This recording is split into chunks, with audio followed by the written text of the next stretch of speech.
والسماء والطارق، قسم ہے آسمان کی اور رات کو نمودار ہونے والی چیز کی۔ وہ چیز کون سی ہے وہ آگے ذکر آ رہا ہے۔ وما ادراک ما الطارق، اور تمہیں کیا معلوم کہ الطارق رات کے وقت ظاہر ہونے والی چیز کیا ہے؟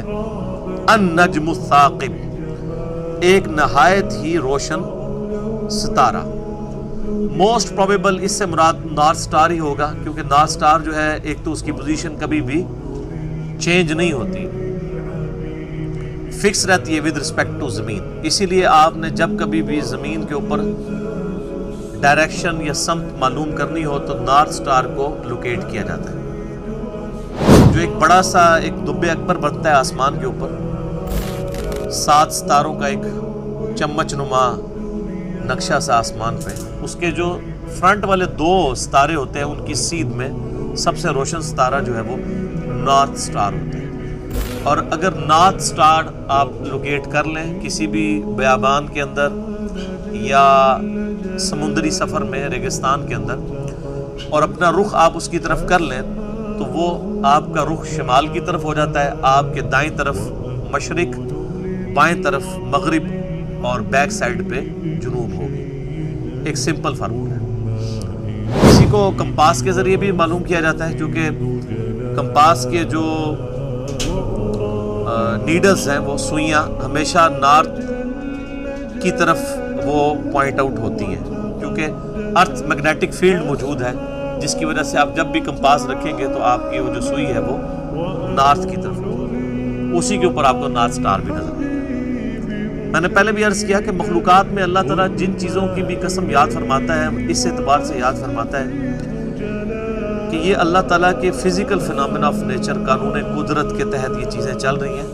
دراصل ان چیزوں کا کمال نہیں ہے بلکہ ان چیزوں کو پیدا کرنے والے کا، کریٹر آف دا یونیورس کا کمال ہے، جس نے یہ اتنی پرفیکٹ چیزیں پیدا فرمائی ہیں۔ اس قسم کو یاد فرمانے کے بعد اللہ تعالیٰ فرماتا ہے ان کل نفس لما علیہا حافظ، کوئی شخص ایسا نہیں ہے جس کے اوپر اللہ تعالیٰ کی طرف سے محافظ مقرر نہ ہو، یعنی ہر انسان کے اوپر اللہ تعالیٰ نے فرشتوں کو محافظ کے طور پر مقرر کیا ہوا ہے، جو اس کے نامہ اعمال لکھتے رہتے ہیں۔ کیونکہ ہم اس سے پہلے بھی سورہ المطففین میں پڑھ چکے ہیں ان فرشتوں کے بارے میں ذکر کہ اللہ تعالیٰ نے ایسے فرشتے مقرر کیے ہیں جو کہ انسان کے نامہ اعمال لکھتے رہتے ہیں۔ سورہ الانفطار کے اندر وَإِنَّ عَلَيْكُمْ لَحَافِظِينَ، اور بے شک ہم نے تم پر فرشتے مقرر کیے ہیں کرام الکاتبین، جو کہ لکھنے والے معزز فرشتے ہیں، یعلمون ما تفعلون، وہ جانتے ہیں جو کچھ تم کرتے ہو۔ بخاری اور مسلم میں اس کی ڈیٹیل بھی آتی ہے کہ فرشتوں کے تبدیلی کے اوقات فجر اور عصر کی نماز کا وقت ہوتا ہے۔ فجر کے وقت فرشتے آتے ہیں اور جو اس سے پچھلے دن عصر کے وقت کے فرشتے آتے ہیں وہ رخصت ہو جاتے ہیں، پھر یہ فرشتے عصر تک ڈیوٹی کرتے ہیں، اور عصر کے وقت پھر نئے فرشتے آ جاتے ہیں اور وہ پھر فجر تک ڈیوٹی کرتے ہیں۔ اور بخاری مسلم میں آتا ہے کہ جب یہ فرشتے اللہ کے پاس جاتے ہیں تو اللہ تعالیٰ ان سے پوچھتا ہے کہ میرے بندوں کو کس حال میں پایا؟ تو جو نیک بندے ہیں اللہ کے، اللہ کو سیریس لینے والے، تو فرشتے کہتے ہیں جب گئے تھے فجر کی نماز پڑھ رہے تھے، جب لوٹے تو عصر کی پڑھ رہے تھے۔ اور دوسرا فرشتوں کا گروہ کہتا ہے کہ جب ہم گئے تو عصر کی نماز پڑھ رہے تھے اور جب لوٹے تو فجر کی نماز پڑھ رہے تھے۔ اس کے علاوہ بھی اللہ تعالیٰ کی طرف سے فرشتے مقرر ہیں انسانوں کے اوپر، کہ چھوٹے بچوں کو آپ اکثر دیکھتے ہیں کہ کس طریقے سے وہ بغیر خوف کے بھاگتے پھرتے ہیں، اور بعض اوقات ایسی ان کو چوٹیں آتی ہیں کہ انسان پریشان ہو جاتا ہے کہ انسان اگر بچوں کو خود سنبھالنا چاہے تو کبھی سنبھال نہیں سکتا۔ یہ اللہ تعالیٰ کا بہت بڑا معجزہ ہے بچوں کا بڑا ہو جانا۔ بچے جس قسم کی حرکتیں کرتے ہیں، بغیر سوچے سمجھے بھاگنا اور اوٹ پٹانگ حرکتیں کرنا، ان تمام چیزوں کے باوجود ان کی حفاظت ہونا، یہ اللہ تعالیٰ نے فرشتے مقرر کیے ہوتے ہیں، الا یہ کہ جس کی موت کا وقت آ جائے وہ ایک الگ بات۔ ادروائز آپ دیکھتے ہیں کہ بچے بھاگتے ہوئے کبھی ان کو چوٹ آتی ہے تو بالکل کن پٹی کے قریب، کبھی بالکل آنکھ نکلتے نکلتے بچتی ہے تو بندہ کہتا ہے شکر ہے بچت ہوئی۔ تو اللہ تعالیٰ نے فرشتے مقرر کیے، اور اس کانٹیکسٹ میں اس حدیث کو بھی یاد کر لیں جو صحیح بخاری میں ہے، انٹرنیشنل نمبر کے مطابق 2311، بڑی لمبی حدیث ہے جس کا لب لباب یوں ہے کہ شیطان نے انسانی شکل میں آ کے حضرت ابو ہریرہ رضی اللہ تعالیٰ عنہ کو ایک وظیفہ بتایا تھا۔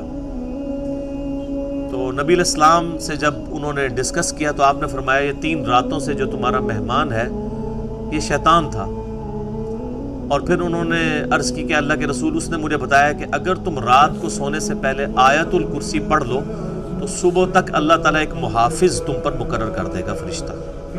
تو آپ نے فرمایا صلی اللہ علیہ وآلہ وسلم کہ وہ شخص ہے تو جھوٹا تھا لیکن اس نے بات سچی کی ہے کہ جو شخص آیت الکرسی پڑھ کے سو جائے تو صبح تک ایک فرشتہ اس کی حفاظت کے اوپر مقرر ہوتا ہے۔ تو یہ فرشتے اللہ تعالیٰ کی طرف سے حفاظت کے اوپر مقرر ہوتے ہیں۔ فَلْيَنظُرِ الْإِنسَانُ مِمَّا خُلِقَ، بس انسان کو دیکھنا چاہیے، غور و تفکر کرنا چاہیے کہ اسے اللہ تعالیٰ نے کس چیز سے پیدا فرمایا۔ ایک بے قدر پانی کا قطرہ تھا، اس سے اللہ تعالیٰ نے اتنی کمپلیکس کریشن کریٹ کر دی ہے۔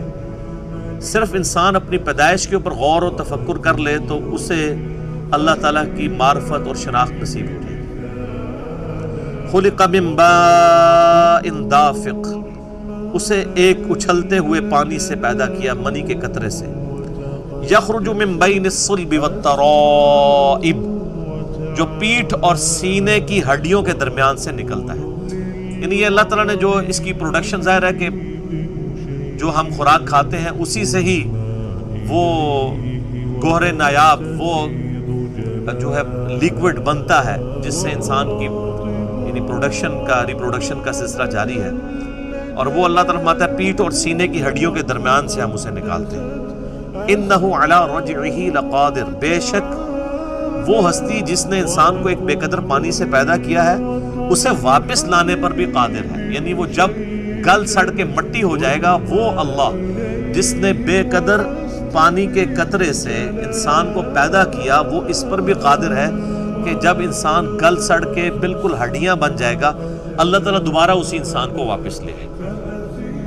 یہ اللہ کی قدرت ہے۔ یوم تبلی السرائر، یاد کرو اس دن جب سب کے سب راز فاش کر دیے جائیں گے۔ یعنی دنیا میں انسان نے کوئی چھپا کے قتل کیا تھا، دنیا کو تو پتہ نہیں چلا، دنیا کی پولیس سے بھی آپ نے آنکھیں چھپا لی، عدالتوں سے بھی بچ گئے جھوٹی گواہیوں کے ذریعے، لیکن قیامت والے دن جس شخص نے دنیا میں جرم کیا ہوگا وہ اللہ تعالیٰ کی پکڑ سے بچ نہیں پائے گا، سارے کے سارے راز کھل گئے۔ اور اللہ معافی دے، یہ جو راز کھلنے ہیں نا، بڑے بڑے نیکوکاروں کی مٹی پلید ہو جانی ہے۔ دنیا میں انہوں نے نیکوکاری کے لبادے اوڑے ہوئے تھے، لوگ ان کی بڑی عزت کرتے تھے۔ قیامت والے دن جب ان کے اوپر برا وقت آئے گا تو انسان یعنی پریشان ہو جائے گا کہ یار یہ حضرت صاحب بھی۔ صحیح بخاری اور مسلم دونوں میں حدیث ہے، نبی صلی اللہ علیہ وآلہ وسلم نے فرمایا کہ میں نے اپنی امت کے وائزین کو اپنی انتڑیوں کے گرد گدھے کی طرح چکر کاٹتے ہوئے دوزخ میں دیکھا ہے۔ جس طرح آج کل ہمارے یہاں پہ سب کانٹیننٹ میں تو رواج ہے نا بیل کو جوتا جاتا ہے، اس طرح گدھے بھی جوتے جاتے تھے، جو ایک کولو کے جس طرح یہ بیل ہوتے ہیں وہ چکر کاٹتے تھے پانی نکالنے کے لیے، یا سٹے سے گندم کے دانوں کو الگ کرنے کے لیے ان کے پاؤں وہاں پڑتے تھے۔ تو جس طرح گدھے یوں گھومتے رہتے ہیں نا، اس طرح اپنی انتڑیوں کے گرد ان کو گھومتے ہوئے میں نے دیکھا ہے۔ اور نبی علیہ السلام فرماتے ہیں کہ اہل جنت پھر ان سے پوچھیں گے کہ یہ تم لوگ تو تمہاری باتیں سن کے تو ہم جنت میں پہنچ گئے ہیں، ہائے ہائے ہائے، تو تم لوگ کیوں جہنم میں ہو؟ تو وہ کہیں گے کہ ہم جو کہا کرتے تھے اس پہ خود عمل نہیں کیا کرتے تھے۔ اس لیے وہ کہا جاتا ہے نا کہ مولوی جو کہہ رہا ہوتا ہے نا اس پہ آپ عمل کریں. مولوی جو کر رہا ہوتا ہے نا اس پہ عمل نہ کریں, کیونکہ کرنا جو ہے نا وہ مشکل کام ہے نیکی کا. لوگوں کو واعظ و نصیحت کرنا بہت آسان کام ہے.